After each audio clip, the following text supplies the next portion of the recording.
tout ce que j'espère, c'est que vous m'accordiez le bénéfice du doute. Quelle indignité. Moi j'ai le cœur qui saigne. C'est Bogdanov.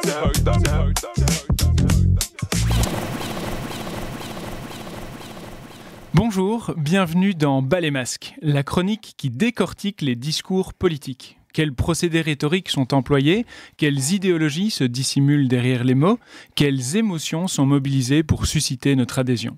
Après cette chronique, vous n'écouterez plus jamais les discours politiques de la même façon. Aujourd'hui, nous allons vous parler des insultes, de la sortie d'Adèle Haenel, on se lève et on se casse, et des slogans dans la communication politique. Je m'appelle François Debras et je suis accompagné de Marie-Lou Bienfait. Bonjour. Et Émilie Muche. Bonjour. Alors l'insulte en politique, c'est pas nouveau. Depuis l'Antiquité, elle sert à discréditer les adversaires et à captiver l'attention. Aujourd'hui, elle connaît un véritable retour en force, notamment dans les discours de personnalités politiques comme Javier Milei en Argentine ou le président des États-Unis Donald Trump, avec les nombreux surnoms qu'il donne à ses opposants, Crazy Bernie, Lying Ted, Sleepy Joe, Cheating Obama, Crooked Hillary. Mais attention, l'insulte n'est pas un accident. C'est le degré le plus élevé de la disqualification ad personam, c'est-à-dire l'attaque directe contre une personne. L'insulte, c'est un outil stratégique, c'est un outil réfléchi et assumé, c'est un moyen de frapper fort et sans détour. D'ailleurs, Donald Trump ne s'excuse jamais après coup. Ses attaques sont bien calculées. Mais pourquoi ce choix de l'insulte ? L'objectif, il est avant tout de déstabiliser l'adversaire, le prendre par surprise, et souvent, cet adversaire, il ne sait même pas comment réagir. Imaginez-vous, un adversaire pris de court, incapable de répondre, c'est un point marqué pour l'attaquant. Mais au-delà de l'effet de choc, cette rhétorique a un objectif, graver dans l'esprit du public une image négative de l'adversaire que nous pourrons répéter, répéter et répéter encore. Une stratégie qui marche particulièrement bien dans les médias et sur les réseaux sociaux où tout se joue en quelques mots. L'insulte, elle sert aussi à projeter une image de radicalité. Elle permet de se présenter comme des anti-élites, entre guillemets, ou des hommes du peuple. Regardez, je parle comme vous.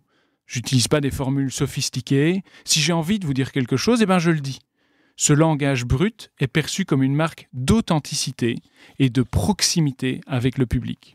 Comme dans une émission de télé-réalité. En politique, l'authenticité, c'est une obsession. Et donc, à travers ces insultes, Donald Trump exprime cette authenticité et cette spontanéité qui vont le distinguer de ses opposants. Pour ses électrices et ses électeurs, Donald Trump est vrai. Il dit les choses telles qu'il les pense, telles qu'il croit qu'elles sont. Avec Donald Trump, pas de détour, pas de langue de bois. Il partage la colère et le ressentiment de son électorat. Il propose un exutoire. Pas de dialogue, pas de bavardage compliqué, mais la force de son propos. Alors à présent, changeons de continent. Nous remontons quelques années en arrière pour écouter un extrait du débat de 1994 en France entre Bernard Tapie et Jean-Marie Le Pen. Parce que vous êtes un hableur, vous êtes un matamor, vous êtes un tartarin, un bluffeur. Monsieur, vous êtes un pitre, monsieur. Vous avez dit, Attendez. Attention, Écoutez, vous êtes un je vous ai dit, pitre. il y a une limite, vous dépassez la limite. Ne dites pas d'énormité comme ça, et ne me menacez pas physiquement, monsieur Tapie, il vous en cuirait. Parce que vous avez vos gardes du corps, là. Non, moi. Vous rigolo. Enfin, regardez-vous. Oui, mais... Alors pour les plus jeunes qui nous écoutent, un matamor, c'est un faux brave, ou on pourrait dire un vantard. Et un tartarin, c'est aussi un vantard, un fanfaron. Alors aujourd'hui, plus personne, enfin je crois et j'espère, plus personne ne mobilise ces expressions. Mais nous pouvons en citer d'autres, si je peux me permettre en radio. À titre d'exemple, souvenez-vous du fameux « Casse-toi alors, pauvre con » de Nicolas Sarkozy en 2008 au Salon de l'Agriculture. Une phrase qui a fait un tollé. Elle a marqué durablement la présidence de Nicolas Sarkozy, mais elle a aussi abîmé l'image de la fonction présidentielle. Pour la petite anecdote, plus tard, lors d'une visite de Nicolas Sarkozy à Laval, Hervé Héon va brandir une pancarte avec le message « Casse-toi, pauvre con » pour s'opposer à la politique de Sarkozy. Hervé Héon est interpellé. Il va être condamné pour offense au chef de l'État avec une amende, symbolique, mais une amende tout de même de 30 €. Après le rejet de son pourvoi en cassation, la Cour européenne des droits de l'homme condamne la France en 2013, jugeant que cette sanction est disproportionnée pour une critique politique. Cette affaire va mener à l'abrogation du délit d'offense au chef de l'État en avril 2013.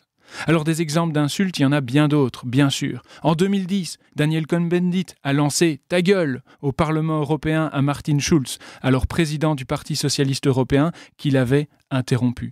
En 2015, Rachida Dati, au micro de Jean-Jacques Bourdin sur BFM TV, qui va qualifier les journalistes de « petits merdeux ». Plus récemment, en Belgique, Paul Magnette qualifie le PTB de couillon et de froussard, en expliquant que le PTB refusait de prendre ses responsabilités.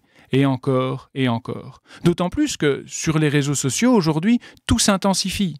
Un tweet, une insulte, et c'est le buzz garanti. Les réseaux sociaux permettent aux politiques de toucher une large audience en quelques secondes, et le ton monte très vite sur ces réseaux sociaux. Les attaques sont souvent planifiées pour faire du bruit, pour attirer l'attention, pour provoquer des réactions. Insulter, c'est montrer qu'on est présent, qu'on ose, quitte à dépasser les limites. L'insulte, ça devient alors un moyen de gagner en visibilité à moindre coût. Alors à côté de l'insulte, il y a bien sûr d'autres armes verbales en politique. Il y a aussi la petite phrase mordante, la petite formule piquante, qui peut avoir un impact fort sans tomber dans la vulgarité. Par exemple, en parlant de Daniel Ducarme, Jean Gol dira « Il ira loin, son bagage est léger ».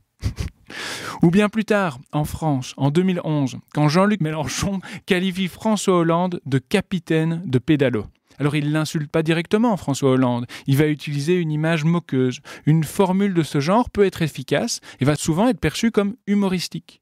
Mais l'insulte, elle crée une rupture, un point de non-retour, car elle touche à l'hostilité directe et à l'agression verbale.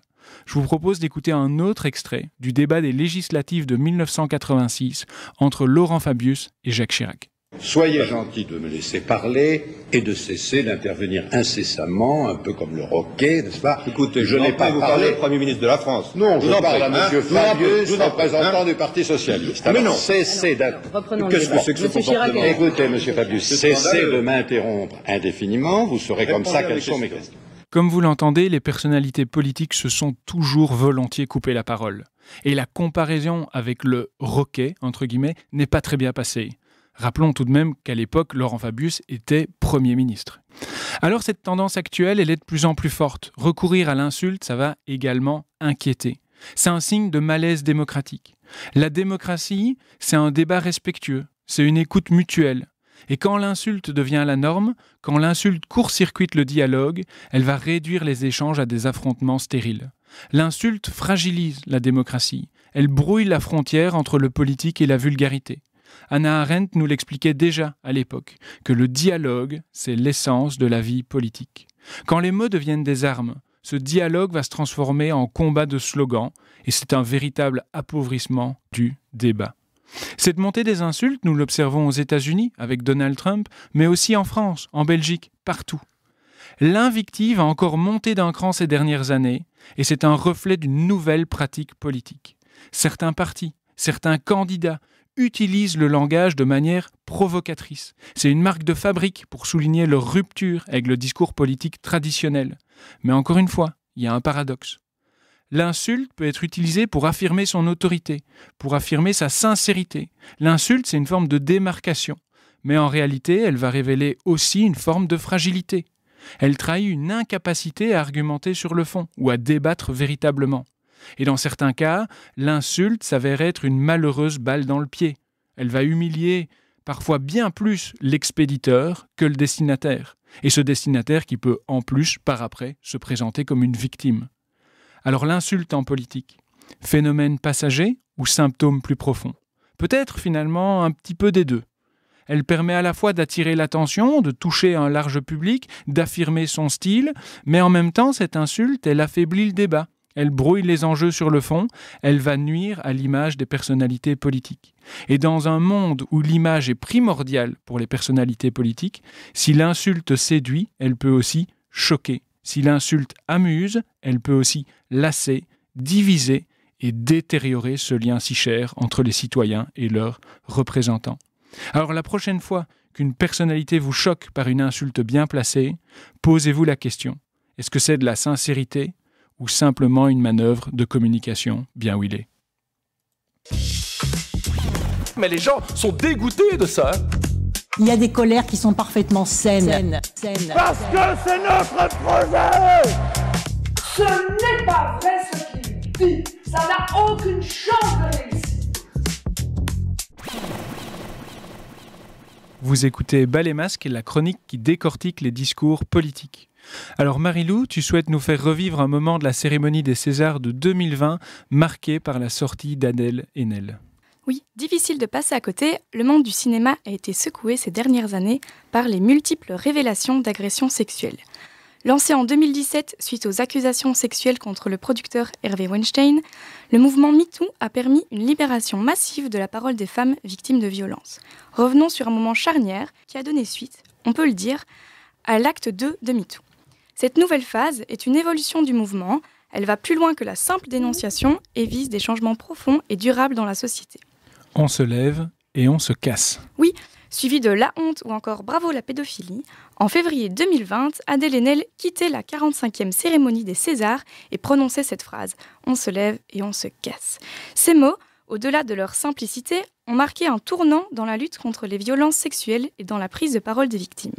Je vous raconte en détail l'événement. Nous sommes le 28 février 2020 à la salle Pleyel à Paris. La 45e cérémonie des Césars bat son plein, la salle est comble, les projecteurs sont braqués sur la scène où sont annoncés les lauréats de la soirée. Tout est en place pour une célébration du cinéma, mais voilà, le César de la meilleure réalisation est décerné à Roman Polanski. À ce moment précis, Adèle Haenel se lève, furieuse, et lance à ceux qui l'entourent « On se lève et on se casse » avant de quitter la salle, suivie d'autres femmes, et en particulier de Florence Foresti, la maîtresse de cérémonie, qui ne remontera pas sur scène après cette annonce, en se déclarant écœurée. En sortant, Haenel ajoute « La honte, bravo la pédophilie », des mots puissants, un cri qui résonne comme un coup de tonnerre dans cette soirée habituellement codifiée. Et oui, sa sortie illustre ce qu'on appelle un effet de rupture. Exactement. Adèle Haenel a littéralement brisé le protocole. Ce genre d'événement est un défilé de paillettes, de discours préparés, d'annonces de récompenses, tout le contraire d'un espace propice aux contestations. Haenel, en quittant la salle, a transformé cette cérémonie en un événement politique. Le choc a été tel que certains parlent même de cauchemar ou de sabordage du cinéma français. Dans cet environnement contrôlé où la prise de parole est strictement réservée aux lauréats et aux orateurs, le geste d'Haenel a sonné comme une détonation. C'est bien cela qui rend ce moment si fort. Les caméras n'étaient même pas dirigées vers elle et les autres actrices l'ont suivie. Tout était prévu pour que seuls les acteurs primés, les grands noms sous les projecteurs, aient la parole. En un sens, Haenel a renversé la situation.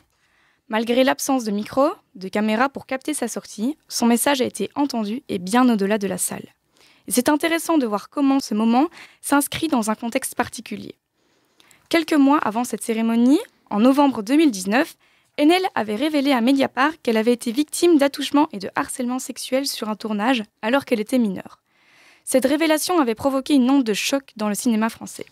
Alors, cette réaction d'indignation au César 2020 est à la fois personnelle et collective.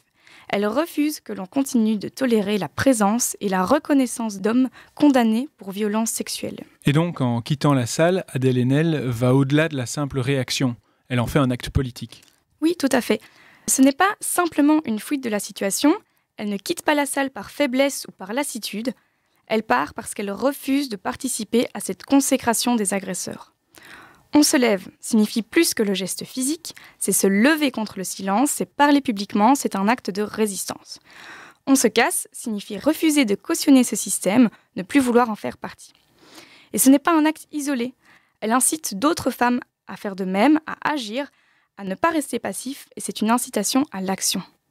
Adèle Haenel incarne cette voix pour celles qui n'ont pas pu ou pas osé s'exprimer. Son engagement est fort. Et elle le revendique comme politique davantage que féministe. Il ne faut pas voir sa décision de quitter le cinéma comme un simple abandon. L'actrice a clairement exprimé sa volonté de politiser son arrêt. Elle se sent investie d'une responsabilité, d'une obligation de prendre la parole en tant que figure publique. Cette phrase « on se lève et on se casse » a une portée qui dépasse largement le cinéma. C'est un message adressé à toute la société. On ne tolère plus le silence, on refuse de rester passif face aux agressions sexuelles. L'image qu'elle projette d'elle-même est celle d'une femme forte, en colère, qui n'hésite pas à rompre le silence, même dans un contexte solennel. Par sa stature et son attitude, Adèle Haenel impose une certaine crédibilité, elle connaît le système et elle est reconnue dans son métier. et pourtant, elle s'y oppose. Ensuite, il y a l'appel aux émotions. Pour le public, sa colère est compréhensible, légitime. C'est une victime qui s'indigne de voir des agresseurs être célébrés. Son message est personnel et collectif, émotionnel et politique. Il est percutant et c'est pourquoi il a eu autant d'impact. Est-ce que tu sais si l'expression a été reprise et quelles ont été les suites finalement de cette sortie ? Suite à cet événement, la romancière à succès Virginie Despentes a publié une tribune intitulée « Désormais, on se lève et on se casse ». Certains identifient cette tribune comme l'origine du slogan, parce qu'elle a amplifié le débat public et médiatique. Despentes y dénonce le système du pouvoir mis en place dans l'industrie du cinéma et au-delà. On se lève et on se casse a mis en lumière une profonde division au sein du milieu du cinéma.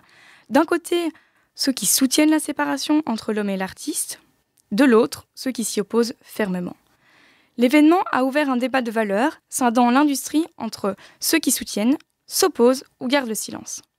Nous écoutons l'animatrice Flavie Flamand au micro d'Europe 1 en mars 2020, quelques jours après la cérémonie. La soutient et je pense qu'il faut soutenir Adèle parce que d'abord elle est la première personnalité vraiment du cinéma à faire bouger les choses et c'est un monde qui, à mon avis comme les autres aussi, doit être peuplé de prédateurs. L'expression « on se lève et on se casse » est devenue un véritable cri de ralliement pour le mouvement MeToo en France, dépassant le cadre du cinéma pour s'inscrire dans un mouvement social plus large. Ce slogan est devenu un symbole dans la lutte contre les violences sexistes et sexuelles. Adèle Haenel a elle-même concrétisé ce geste en quittant définitivement l'industrie du cinéma. Cette prise de position n'a pas fait l'unanimité dans les médias. Par exemple, Le Figaro l'a critiquée, y voyant là une menace pour la liberté, remettant en question la légitimité d'Adèle Haenel. Ce phénomène a mis en lumière un effet de cadrage médiatique. Alors que certains mettent l'accent sur le droit des femmes, l'égalité, d'autres critiquent et dénoncent une cérémonie bafouée. Les cadres ne sont jamais neutres, mais les mots non plus. Oui, et c'est un point clé. Avec seulement quelques mots, Haenel montre que parler, c'est agir. Elle nous rappelle que parfois, un geste, un cri de colère, a plus d'impact que de longs discours. Les mots, comme ceux d'Haenel, ont le pouvoir de changer les choses, d'ouvrir les yeux et de lancer une dynamique. Son message résonne encore aujourd'hui, preuve que les mots, en particulier quand ils sont justes et authentiques, peuvent vraiment faire bousculer les consciences. En résumé, on peut dire que « on se lève et on se casse » est devenu un slogan emblématique du mouvement MeToo en France, lancé par Adèle Haenel lors de la cérémonie des Césars en 2020 pour dénoncer le prix décerné à Roman Polanski et symboliser le refus de cautionner les agresseurs. Cette expression est devenue un appel à la résistance collective et invitant les victimes à l'action. Et je rappelle, quand ce n'est pas autorisé, ce n'est pas permis. J'ai fixé un cap clair. You are fake news. Wir haben so vieles geschafft, wir schaffen das. Restez avec nous pour cette troisième partie de Bal et Masque, la chronique qui décortique les discours politiques. Alors nous quittons la cérémonie des Césars. Émilie, toi tu vas nous parler des slogans dans la communication politique. Oui, tout à fait. Et pour commencer, je vous propose un petit extrait sonore. We are not going back.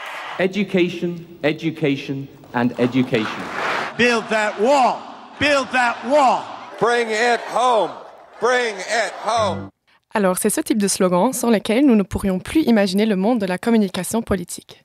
Nous allons essayer de comprendre pourquoi l'utilisation de slogans est d'une si grande importance dans l'espace public, comment ces slogans ont évolué dans le temps et quelle place occupent les réseaux sociaux dans la communication politique. Alors, depuis toujours, les acteurs politiques se servent de phrases et formulations choc. Mais pourquoi ? Pensons d'abord à des devises telles que « l'union fait la force » et « liberté, égalité, fraternité ». Ce sont des exemples que nous pourrions qualifier de modèles. Nous y retrouvons des termes à forte connotation symbolique, union, liberté et égalité. Ce sont des idéaux auxquels aspirent nos sociétés. Mais l'utilisation de ces termes n'est également pas anodine. Les devises, les discours et les slogans se caractérisent par le recours à des formules. Les formules sont les outils qui servent à véhiculer des idées ou des valeurs centrales dans un discours politique. Nous pourrions dire, en quelque sorte, que ces formules sont des champs de bataille idéologiques. Les termes disposent d'une connotation positive et sont acceptés par toutes et par tous. Les formules sont consensuelles et pourtant elles sont aussi utilisées par des camps politiques différents qui vont leur attribuer des définitions différentes. Des personnalités politiques comme Georges-Louis Boucher, président du MR, mobilisent fréquemment des formules comme le mérite ou le travail. Mais Paul Magnette, président du PS, peut lui aussi les mobiliser. Toutefois, avec un cadrage différent, avec une définition différente. Ce n'est pas parce que Georges Louis Boucher et Paul Magnette emploient tous les deux la même formule, ici le travail, qu'ils la pensent, qu'ils la définissent et qu'ils l'utilisent de la même manière. Les valeurs sont différentes. Les sociétés prônées sont différentes. Un slogan mobilise donc une valeur qui va être présentée comme centrale, qui va être reconnue par toutes et par tous. Mais est-ce que la force d'un slogan, c'est pas aussi sa simplicité de mémorisation ? Oui, un slogan doit être concis et simple à retenir. En général, les slogans sont plutôt accessibles et compréhensibles, ce qui facilite leur mémorisation et leur diffusion. Si nous prenons par exemple le slogan « There is no planet B », c'est beaucoup plus facile à retenir que de dire « Il n'existe pas de planète alternative où l'humanité pourrait s'établir si la Terre devenait inhabitable ». C'est très long. Il y a aussi un petit jeu de mots avec l'expression « plan B » qu'on a transformé en « planète B ». Comme avec les moyens mnémotechniques, les rimes, les jeux de mots, les expressions, etc. rendent ces idées beaucoup plus faciles à retenir. Et c'est pareil avec les slogans. Utiliser des outils rhétoriques et des figures de style contribue souvent à les rendre plus percutants et plus accrocheurs. Ensuite, un autre aspect important qui peut jouer un rôle clé dans la communication politique est l'impact émotionnel. Prenons par exemple le slogan de Donald Trump, « Make America Great Again », en abrégé MAGA, ce qui le rend encore plus simple à mémoriser. Ce slogan vise à susciter l'espoir et le patriotisme des Américains. Ici, Trump renvoie à un mythe. Le mythe des États-Unis comme une grande nation, une puissance militaire, une puissance économique. Les États-Unis, selon Trump, sont dans une situation de déclin et ils se présentent comme l'homme fort et déterminé qui ramènera les États-Unis à leur grandeur passée. Ce type d'outil discursif peut être efficace pour parler à un large public d'Américains. Il est donc au cœur des campagnes politiques de Donald Trump. Alors non plus aux États-Unis, mais je pense à un autre discours, un autre énoncé choc, « There is no alternative » de Margaret Thatcher. Alors oui, « There is no alternative », abrégé TINA. Thatcher défend ses réformes et l'économie de marché qu'elle présente comme le seul modèle économique viable. En utilisant ce type de phrase choc, en déclarant qu'il n'y a qu'une seule option, Thatcher se montre déterminée et ferme face à toute critique. Elle joue sur des émotions comme la peur et l'incertitude. Mais il ne faut pas oublier que dans un discours politique, ce que nous disons est ce qui ne va pas de soi. Thatcher transmet une vision très spécifique du monde, une idéologie. En disant qu'il n'y a qu'une seule possibilité de modèle économique, elle attaque la légitimité d'une potentielle remise en question de son programme. S'il n'y avait réellement pas d'alternative, en soi, elle n'aurait pas besoin de le dire. Mais dire qu'il n'y a qu'une seule option, c'est plus qu'une simple déclaration, c'est couper l'herbe sous le pied à tout contre-discours. Et dans le monde francophone, est-ce que tu as trouvé des exemples ? Oui, tout à fait. Je vous propose d'écouter François Hollande lors de son débat contre Nicolas Sarkozy au moment des élections présidentielles de 2012. Moi, président de la République, je constituerai un gouvernement qui sera paritaire, autant de femmes que d'hommes. Moi, président de la République, il y aura un code de déontologie pour les ministres qui ne pourraient pas rentrer dans un conflit d'intérêts. Moi, président de la République, les ministres ne pourront pas cumuler leurs fonctions avec un mandat local parce que je considère qu'ils devraient se consacrer pleinement à leurs tâches. Alors, je pense que nous l'avons tous compris. La figure de style que nous retrouvons ici est « Moi, président de la République ». Durant cette prise de parole, qui dure en tout environ 3 minutes, Hollande décrit quel type de président il compte être. Mais ce n'est pas tout. Il montre aussi, et encore plus, qu'il a une idée très précise de la portée de ce poste et de la personne qui l'occupe et comment elle devrait se comporter.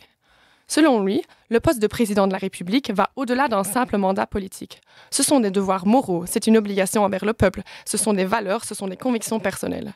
C'est ce qu'il promet et c'est finalement ce qu'il mobilise pour convaincre le public de voter pour lui. Alors MAGA, Tina, moi président, tu souhaites aussi nous parler des slogans sur les réseaux sociaux, ou plutôt on pourrait dire une forme de slogan 2.0, les hashtags. En effet, l'ère numérique et l'expansion des réseaux sociaux ont introduit une toute nouvelle dynamique. Nous avons vu notamment l'apparition de nouveaux phénomènes comme les tweets, les réels, mais aussi les hashtags. Les hashtags sont en quelque sorte la version moderne des slogans politiques classiques. Nous les connaissons tous, hashtag MeToo, hashtag Black Lives Matter, hashtag Je suis Charlie, etc. Mais qu'est-ce qui fait finalement que ces hashtags sont si puissants ? Alors d'un point de vue purement rhétorique, nous retrouvons évidemment les mêmes caractéristiques que les slogans, les figures de style comme par exemple l'allitération, c'est-à-dire une répétition de consonnes, comme par exemple la répétition du F dans hashtag Fridays for Future, rendent les hashtags captivants et marquants. En employant des termes avec de fortes connotations symboliques, comme par exemple justice, dans le hashtag Justice for Breonna Taylor, les slogans deviennent presque incontestables. Personne ne peut s'opposer à des valeurs comme la justice, mais aussi comme la liberté ou la démocratie, par exemple. Ensuite, il y a quelques instants, nous avons parlé des émotions. Certains hashtags les mobilisent également, comme par exemple le hashtag I Can't Breathe dans le contexte de la mort de George Floyd. George Floyd était victime de violences policières à Minneapolis aux États-Unis. Il a été tué par un policier qui l'a maintenu en plaquage ventral, genou sur sa nuque pendant plus de 8 minutes. I can't breathe étaient ses derniers mots avant qu'il ne décède, et donc le poids émotionnel et symbolique est incontestable. Avec les hashtags, les utilisatrices et les utilisateurs des réseaux sociaux expriment leur appartenance à des causes, à des groupes, mais ils mettent aussi en avant une certaine forme d'identité. Tout à fait. Les hashtags renvoient à des arguments de communauté. Ce sont des arguments qui peuvent rassembler des personnes autour d'une même cause sociétale et susciter une sorte d'identification collective. Hashtag MeToo en est un bon exemple. MeToo parle à un nombre important de personnes unies par l'expérience avec les violences sexuelles. Nous observons une logique similaire avec hashtag Black Lives Matter. En plus de ces caractéristiques, les hashtags présentent d'autres spécificités qui sont assez intéressantes à étudier. Ils permettent notamment une diffusion à grande échelle, car les réseaux sociaux opèrent à l'échelle mondiale, contrairement à de nombreux médias traditionnels. De plus, la quantité de publications sur des réseaux comme X, TikTok, Instagram, Facebook, etc. est bien plus élevée. Et donc, cette nouvelle ampleur de diffusion et de volume d'information entraîne un phénomène de mainstreaming des causes politiques. C'est-à-dire que grâce à une accessibilité accrue à l'information, une dynamique plus horizontale se développe. Chacun peut donc potentiellement devenir diffuseur d'informations, journaliste ou reporter. En plus de cela, les hashtags sont des outils en quelque sorte administratifs ou organisationnels. Ils centralisent des informations liées à un sujet spécifique.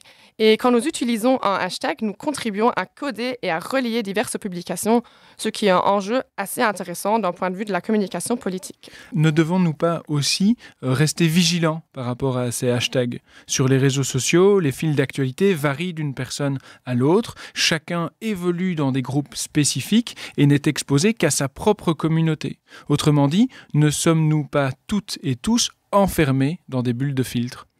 Alors oui, cette centralisation, ce codage, est à considérer avec prudence. Les fils sur les réseaux, les résultats de recherche de toute plateforme sont basés sur des algorithmes. Il est important de garder à l'esprit que ce qui nous est montré sur les réseaux peut être biaisé. Les algorithmes favorisent les posts qui créent le plus de buzz et qui conçoivent nos fils d'actu en fonction de l'engagement et de nos intérêts. Ensuite, ce n'est pas parce que nous partageons un slogan en ligne que nous sommes militants. C'est ce qu'on appelle du slacktivisme, cet engagement numérique qui ne peut juste pas être comparé avec l'engagement réel, avec de la participation active et de la vraie mobilisation physique. Alors pour finir, on a vu que les slogans politiques sont devenus presque incontournables dans la communication politique d'aujourd'hui. Parfois, ils utilisent des mots à forte connotation symbolique ou émotionnelle. Parfois, ils jouent sur des jeux de mots. Ce qui fait qu'ils fonctionnent, c'est qu'ils sont simples, accessibles et marquants. Ils condensent des idées puissantes en quelques mots, faciles à retenir et à partager. Et avec l'arrivée des réseaux sociaux, tout cela est renforcé. Plus vite, plus de monde touché. Mais cette diffusion massive a des limites. Les algorithmes des réseaux ne sont pas neutres et partager un slogan ne veut pas forcément dire qu'on est engagé politiquement. Alors merci Émilie, merci Marie-Lou pour vos analyses. Nous nous retrouvons très vite pour un nouvel épisode de Bas les masques. C'est une chronique qui décortique les discours politiques. Restez curieux et à très vite.